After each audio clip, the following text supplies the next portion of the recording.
It all started with the attic. Samira never liked old houses. Too many creaks in the floorboards. Too many shadows that moved when they shouldn't. But rent was cheap, and the five of them, Samira, Ku, Jasmine, Marcus, and Devin, were all broke college students who had to make do with what they could afford. The house on Pine Grove Street was a two-story relic from the 80s, complete with green carpeting, wood-paneled walls, a spooky charm they all tried to laugh off. On the third night after moving in, it rained. It's not a gentle rain, one of those thick, heavy storms that rattled windows and drenched the world in darkness. The power blinked twice and then gave out completely. Of course it did. With no Wi-Fi, no lights, and only a few charged phones between them. Boredom crept in. They lit candles, gathered snacks, and huddled in the living room. Devin, ever the curious one, suggested exploring the attic. Just for fun, just to pass the time. No one said no. The entrance was a small wooden square in the ceiling of the upstairs hallway. Marcus pulled down the ladder and climbed up, phone flashlight cutting through decades of dust. He coughed and cursed, then laughed. "There's a trunk up here," he called down. Old school leather straps, brass corners. Looks like treasure or murder. They all came up one by one until the five of them stood around the trunk like a group of kids about to open a forbidden box. Samira hesitated. "What if there's, I don't know, rat bones in there?" she said. "Then we'll add plague to the list of things this house is cursed with." Leo joked. Devin popped. The latch opened. Inside were old magazines, brittle papers. It's not sitting right on top, like a king on a throne, was a dusty black VHS tape. Faded white letters scrawled across its label read, "Play me if you dare." Everyone went quiet. Jasmine frowned. "Okay, I don't like that." Marcus picked it up and turned it over. Probably someone's prank tape, or a weird home movie. Or a snuff film, Leo added, grinning. Samira didn't laugh. Still, curiosity was stronger than caution. They brought the trunk down, tape in hand, and searched the house for something to play it on. As if the house itself wanted them to see it, they found an old VCR hidden behind a pile of books in the basement, plugged into a bulky television with dials instead of buttons. No one questioned it. They just hooked it up and pressed play. The screen flickered with static, then went black. Then static again. A deep, raspy hum came through the speakers. Not quite music. Not quite noise, something in between. The image slowly faded, and it was grainy footage. Black and white, of someone walking through the very same house. The camera moved down the hallway, past the kitchen, into the living room. Samira gasped. "That's this room." The figure on the tape turned slowly toward the front window, then stopped. The camera panned slightly, and there was a person standing there. It was Marcus. He looked confused, then scared. The video shook violently, and a loud shriek pierced the speakers. The tape cut to black. Then, new footage. Leo was outside, sitting on the porch, headphones in his ears. A shadow crept up behind him, silent, massive. The screen cut again. Next, it showed Jasmine. Then Devin, then Samira. Each scene was short, just long enough to show the setup, not the death. The viewer was left to imagine what happened next, and somehow that made it worse. When the screen finally went dark and stayed that way, no one said a word. Devin was the first to break the silence. "Okay, that was messed up. Did anyone else see that it looked exactly like us?" Jasmine asked, voice shaky. "It was us," Samira whispered. "No," Marcus said, too quickly. "Come on. That was just old footage. Coincidence?" Samira turned to him. "Did it feel like a coincidence?" Leo tried to eject the tape, but the button stuck. He pressed again. Nothing. Marcus leaned over and hit the power switch on the TV. Static hit it again. Black screen. Then, suddenly, The tape ejected with a mechanical groan. No one touched it. They didn't talk much that night. Eventually, they each went to bed, laughing awkwardly, brushing it off as a weird coincidence and nothing more. Just a creepy old tape. Someone's idea of a twisted joke. By morning, Marcus was dead. They found him at the bottom of the stairs, broken neck, his eyes wide open. The look on his face wasn't just fear, it was recognition. He'd seen it coming.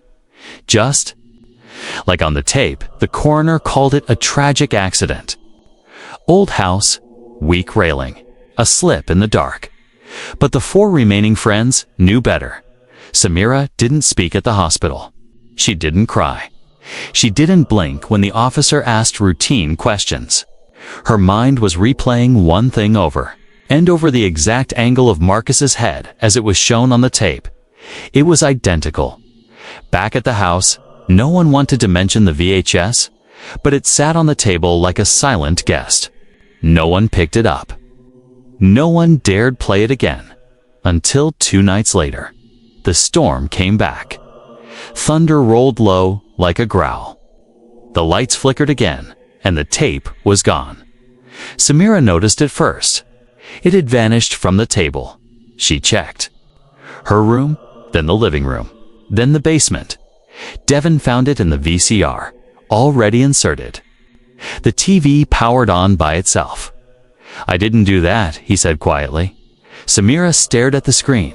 Then who did? They sat again, though this time no one laughed. No snacks, no jokes. Just fear in the shape of a black rectangle. Devon hit. "Play more footage." Leo, he was in the bathroom brushing his teeth. The camera was in the mirror, filming him from behind. The image was shaky, almost vibrating. He turned around, slowly. Nothing there. Then he looked at the camera directly into them. Blood poured from his mouth. The tape cut next, Jasmine. She was on the phone, crying, pacing in her room. A shadow moved just behind her curtain, slowly parting the fabric. Her scream was cut off by silence. Samira, again. She was in bed, sleeping. Something moved under her blanket. The screen froze. Leo jumped up. "Nope, no, I'm done. I'm not waiting around to be next. We can leave," Jasmine said. "Pack our stuff and go. Right now." Devin stood motionless, staring at the screen. What if it follows us? Samira's heart was beating in her throat. What if we're already part of it? No one slept that night. The next morning, Leo packed his bags and left. No goodbyes. Just gone. They didn't hear from him for 2 days. Then the news came. A pedestrian had been hit by a train just outside of town. No ID, but the description matched. He'd wandered onto the tracks at night. Headphones in, it was Leo. The second death, just like the tape. 2 gone. 3 left, Devin. Jasmine, Samira. The tape sat in its place again, waiting. 3 friends remained. Devin sat on the floor of the living room, staring at the black VHS tape as if it might blink. Jasmine stood in the hallway with her arms crossed tightly across her chest, rocking slightly. Samira hadn't moved in nearly an hour, eyes fixed on the dark screen of the TV. No one dared turn it on again. The silence in the house was alive, thick, and heavy. Every floor creak, every gust of wind felt like the tape watching them, waiting for them to play it again, waiting for the next scene to begin. Leo was dead, just like Marcus. Jasmine broke the silence. "I'm not staying here." Devin looked up. "Where would you go? A hotel? My aunt's? I don't care. This house is cursed, and we're just sitting in it." Samira stood slowly. Her voice was hollow. "You saw it, didn't you? On the tape, you saw yourself." Jasmine hesitated. I did. It showed me crying. On the phone. Something behind the curtain." Devin looked at her. "So call someone. Let's test it. Change the scene. No, Jasmine snapped. You don't get it. This thing, it's not just predicting, it's choosing. Or maybe, it's feeding on us. They didn't argue. They didn't need to. Deep down, they all felt the same thing. The longer they stayed in the house, the stronger the curse became. That night, Jasmine packed her things and left. She didn't say goodbye. She just walked out the door and didn't look back. Devin waited by the window for an hour, then 2, then 3. Samira lay awake in her room, eyes wide, staring at the ceiling. At 3:33 a.m. The TV turned itself on. No. One was in the room. The screen lit up with static, then slowly came into focus. It showed the front porch. Jasmine's bag was on the ground. Her phone lay beside it, cracked. A door creaked open on screen. Something moved in the shadows. The screen cut to black. Samira entered the room, her face pale. Did you see that? Devin nodded. They didn't speak again that night. The next morning, Jasmine didn't answer her phone, or her texts, or her DMs. Devin drove to her aunt's house. She never made it there. Her car was found on the edge of a ravine, still in drive, engine running. Jasmine was gone. 3 friends had watched the tape. 3 friends were dead. Samira sat on the back porch steps while Devin smoked quietly beside her. We should have destroyed it, she whispered. We tried, Devin replied. She looked at him. No, we didn't really try. We were scared. We hoped it would go away. He didn't respond. The next hour was a blur of packing, searching, planning. Samira wanted to burn the tape. Devin wanted to drive it into the river. They grabbed it, wrapped it in an old towel, and headed for the backyard fire pit. As the first flames flickered to life, Devin dropped the VHS in. The fire crackled, the towel blackened, and the plastic began to melt. Samira exhaled slowly.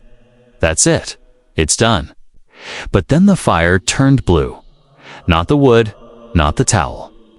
Just the tape. It didn't melt. It held its shape, pulsing. In the flames, then the screen door creaked behind them. The TV had turned on by itself again. Devin ran back inside, Samira at his heels. The VCR, now empty, clicked. The tape was gone, and the screen, it showed Devin. He was in the backyard. The fire was behind him. His face was expressionless.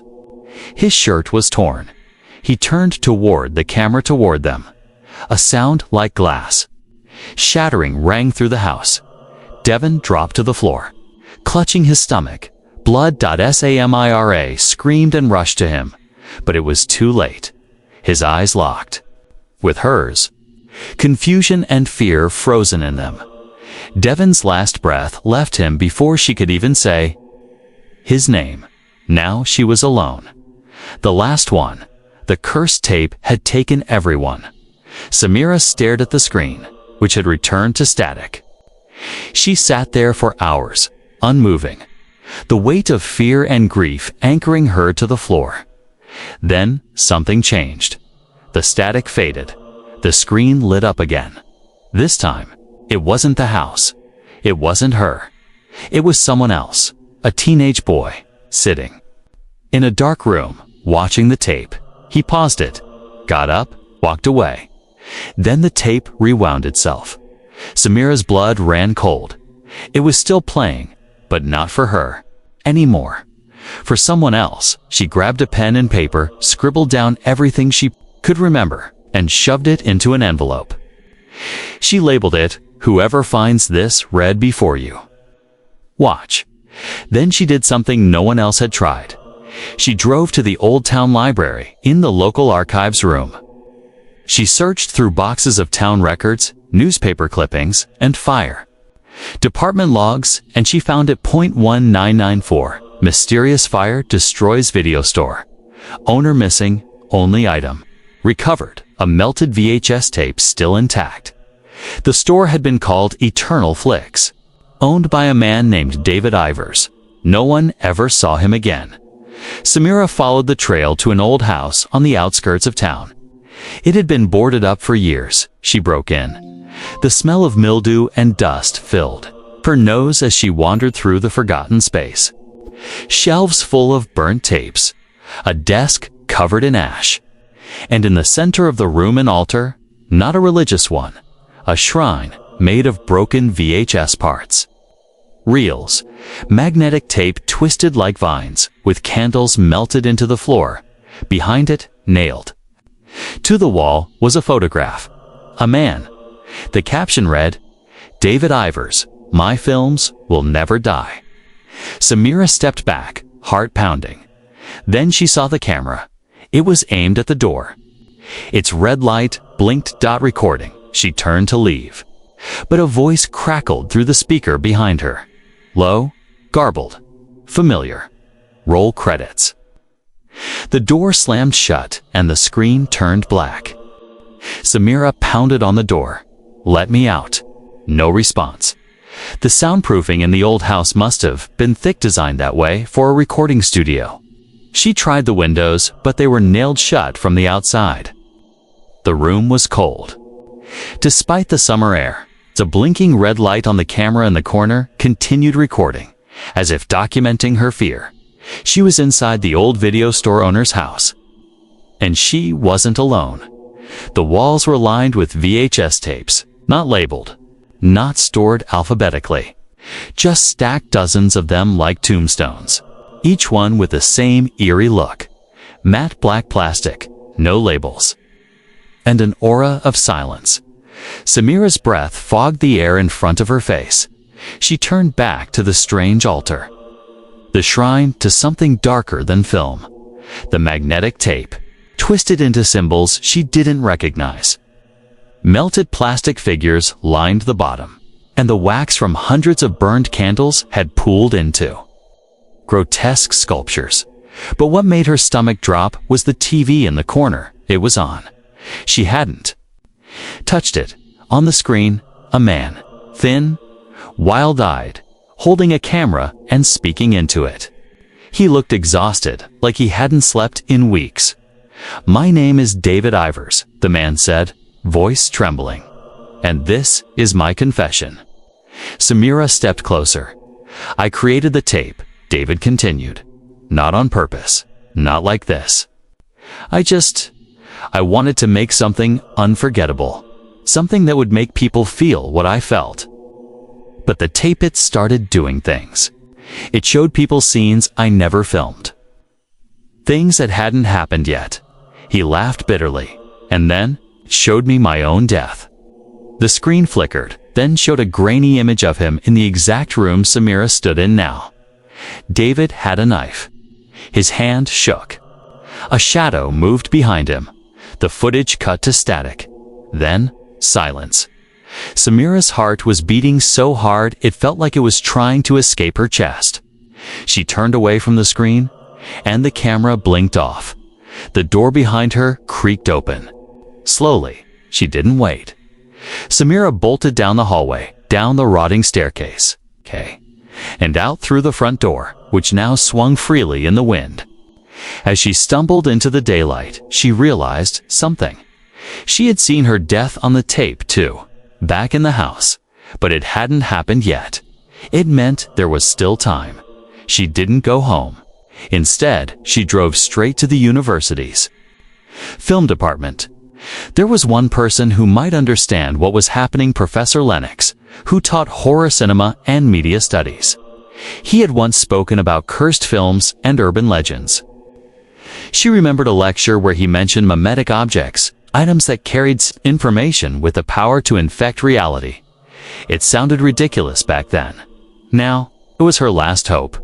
Professor Lennox listened patiently as Samira spilled everything: the house, the deaths, the VHS tape, this strange shrine.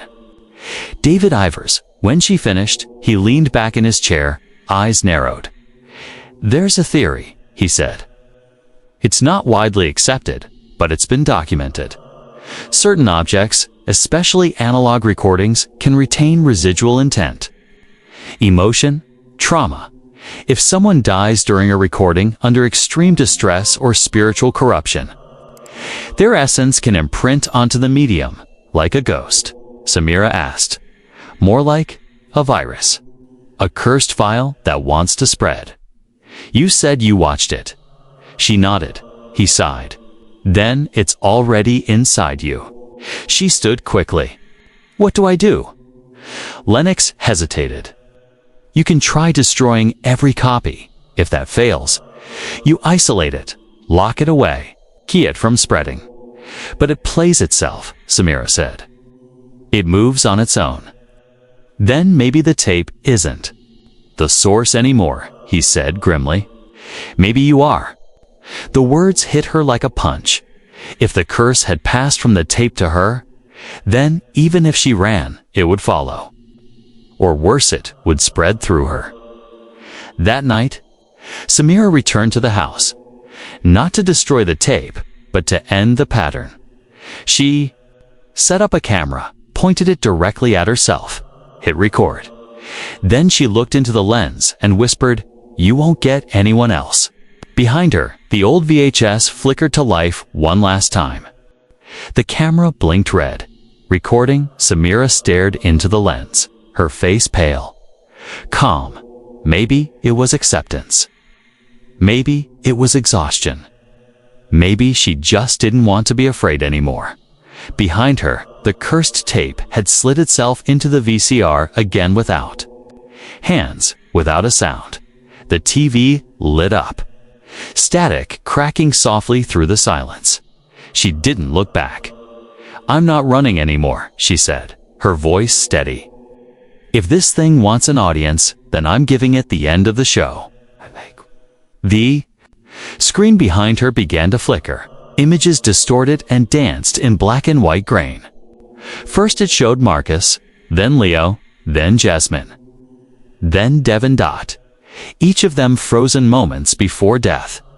Then the screen changed. It showed Samira, but it wasn't her past. It was now. It was live. She was watching herself being watched. The footage on the screen zoomed in slowly, like something was behind the camera, crawling toward her. She turned. The room was empty. No footsteps, no sound, no movement. But the dread in her chest was sharp, growing with every breath. Suddenly, the recording camera in front of her switched off by itself. The red light vanished. Samira stood up fast. No, you don't get to decide how this ends. She ripped the VHS from the VCR and smashed it on the floor, but it didn't crack. Not even a dent. Then click, the TV turned itself off. She was plunged into silence, complete, total paralyzing. She picked up the tape again. It was cold. Not just cool to the touch, but unnaturally cold, like it had been buried in ice. Her skin crawled. Something was wrong. She looked down and the tape was no longer blank. A new label had appeared. Written in the same faded handwriting. Recording. Complete. She staggered back. The door behind her slammed shut. Then came the sound she dreaded most, the worry of the VCR. Without anyone touching it, the tape had returned to the machine. This time, the screen showed something new. A face. Not hers. Not her friend's. It was a boy. 17, maybe 18, sitting alone in a dark bedroom, staring into a laptop screen. The glow lit his wide eyes. He looked familiar. Then she understood. This wasn't a past death. This was the next one. The curse had moved on. Same Rai. Dropped to her knees. Realization crashing into her.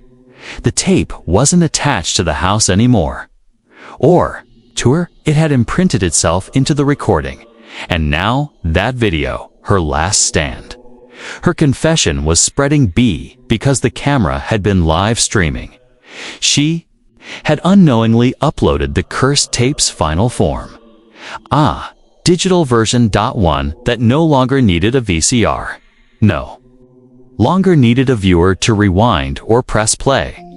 Anyone who saw it Even just a frame could become part of the curse.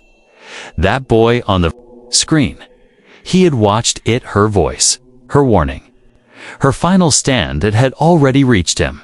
He leaned closer to the screen, confused, then concerned.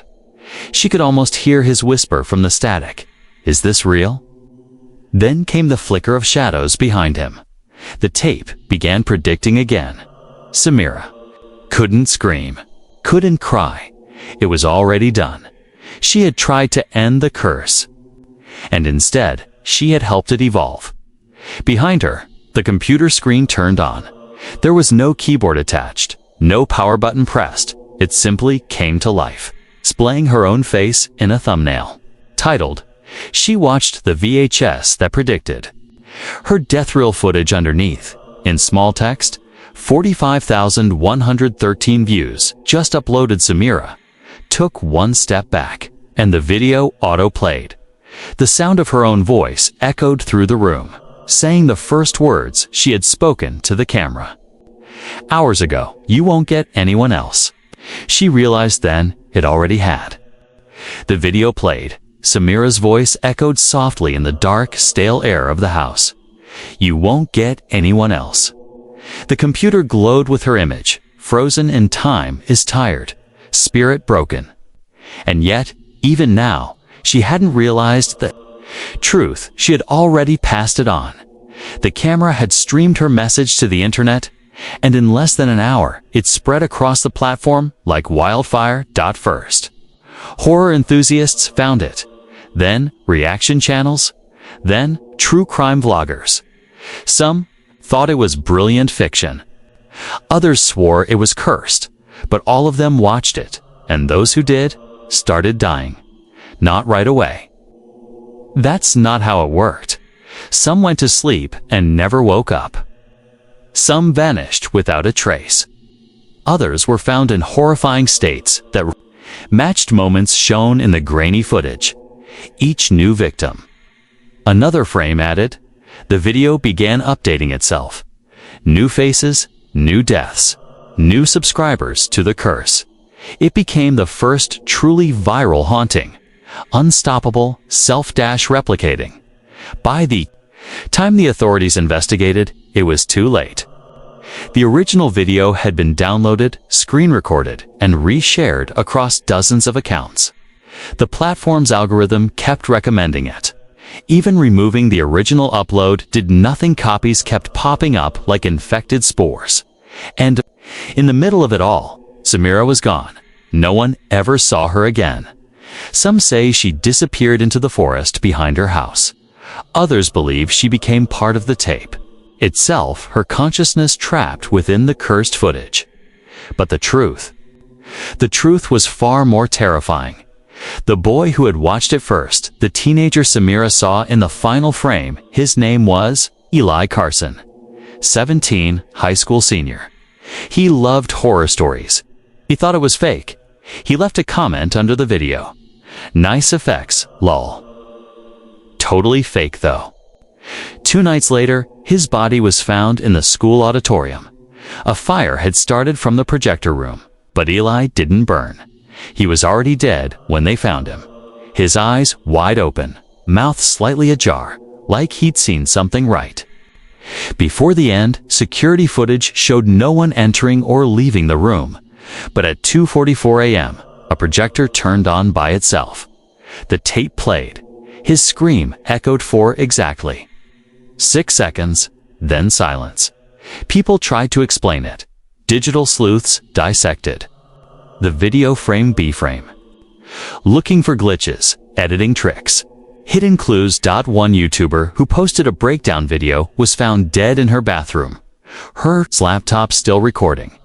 The footage caught the final moments of her life, her face suddenly staring in horror at the mirror behind her, whispering, "I didn't watch the whole thing. I swear." Then she vanished from the frame. The video never stopped recording.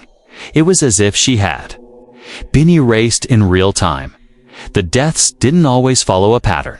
Sometimes they happened days later, sometimes minutes, but they always matched a scene from the cursed footage. By now, The VHS tape, the original physical copy, was considered an artifact.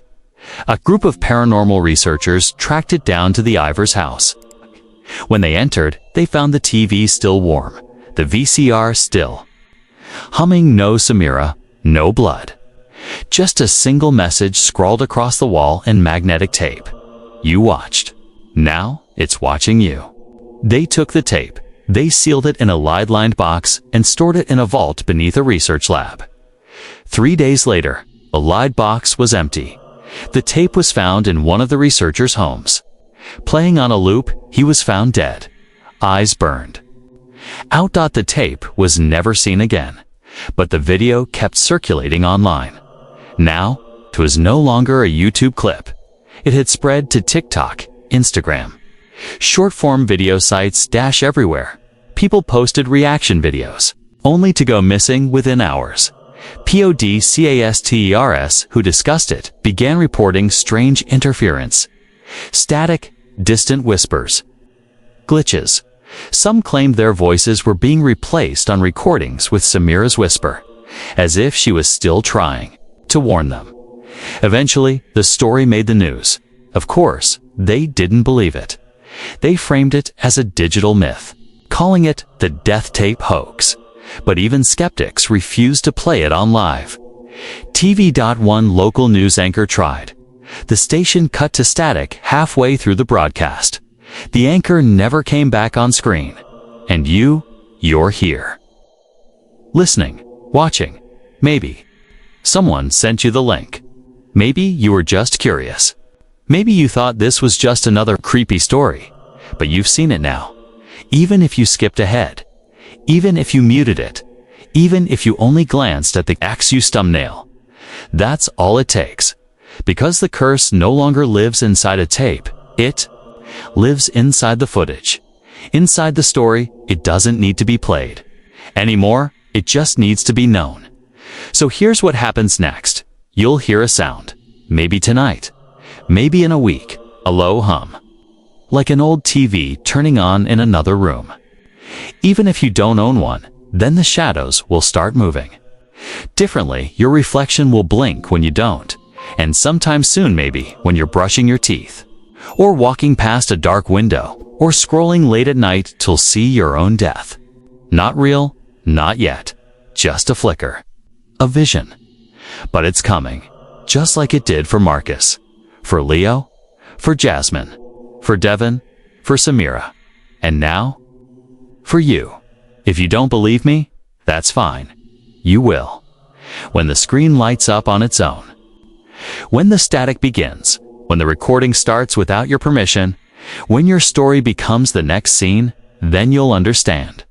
Some tapes can't be rewound. Some stories can't be deleted.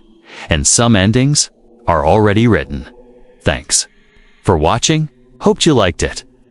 If you watched till the end, please comment "end" so that we could understand you were with us till the end. As well as, please let us know, where are you watching from? Before leaving, please hit the subscribe button, comment your thought, and share with your nearest and dearest one. See you in the next one. Until to the next one, stay happy. Goodbye.